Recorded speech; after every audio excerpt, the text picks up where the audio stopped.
മലപ്പുറം വളാഞ്ചേരി ടൗണിൽ പട്ടാപ്പകൽ മോഷണം. നിർത്തിയിട്ട ഓട്ടോയുടെ ഡാഷ്ബോർഡ് കുത്തി തുറന്ന് 10,000-ഓളം രൂപയും ATM കാർഡും മോഷ്ടാവ് കവർന്നു. സംഭവത്തിൽ വളാഞ്ചേരി പോലീസ് കേസെടുത്തു.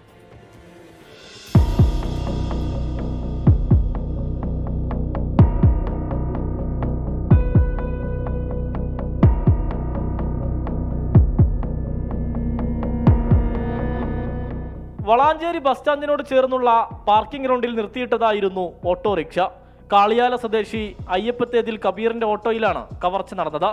കബീർ വാഹനം പാർക്ക് ചെയ്ത് സമീപത്തെ കടയിലേക്ക് സാധനങ്ങൾ വാങ്ങാൻ പോയ തക്കം നോക്കിയാണ് മോഷ്ടാവ് എത്തിയത്. ഡാഷ്ബോർഡ് കുത്തി തുറന്ന നിലയിലാണ്. ഡാഷ്ബോർഡിൽ സൂക്ഷിച്ചിരുന്ന 10,000-ഓളം രൂപയും ATM കാർഡ്, പേഴ്സ് എന്നിവയും നഷ്ടപ്പെട്ടിട്ടുണ്ട്. ഇവിടെ പേ പാർക്കിംഗ് ഇന്നലെ ഇല്ല, ഞായറാഴ്ച. അപ്പോൾ ഇവിടെ വണ്ടി കമ്മിയായിരുന്നു. അപ്പോൾ ഞാൻ ഇവിടെ വന്നിട്ട് ഇവിടെ വന്ന് ടൗണിലെ പള്ളിക്ക് നിസ്കരിച്ച് വന്നു, സാധനം മേടിച്ച് വന്നപ്പോൾ സാധനങ്ങൾ വണ്ടിയുടെ ഉള്ളിൽ വെച്ച് തിരിച്ചു പോകുമ്പോഴാണ് ഇതിൻ്റെ ശ്രദ്ധയിൽപ്പെടുന്നത്. അപ്പോൾ തന്നെ ഞാൻ സ്റ്റേഷനിൽ പോയി വിവരം പറഞ്ഞിട്ട് പരാതി കൊടുത്തിട്ടുണ്ട്. CCTV ഒരുപാട് ഇവിടെ ചെക്ക് ചെയ്തപ്പോൾ ഏകദേശം ഒരു പ്രതിയുടെ പകുതി കിട്ടിയില്ല. ഇനി ബസ് സ്റ്റാൻഡിൽ വലിയ ക്യാമറ ഉണ്ട്, അത് ചെക്ക് ചെയ്താൽ കിട്ടുമെന്നാണ് എൻ്റെ പ്രതീക്ഷ. കാൻസർ രോഗിയായ കബീർ കഴിഞ്ഞ ദിവസം തിരുവനന്തപുരത്തെ ആശുപത്രിയിലെത്തി ഡോക്ടറെ കണ്ട് മടങ്ങിയ ശേഷം ബാക്കി വന്ന തുക ഓട്ടോയിൽ സൂക്ഷിച്ചിരുന്നു. ഈ പണമാണ് നഷ്ടമായത്. 24 തിരൂർ.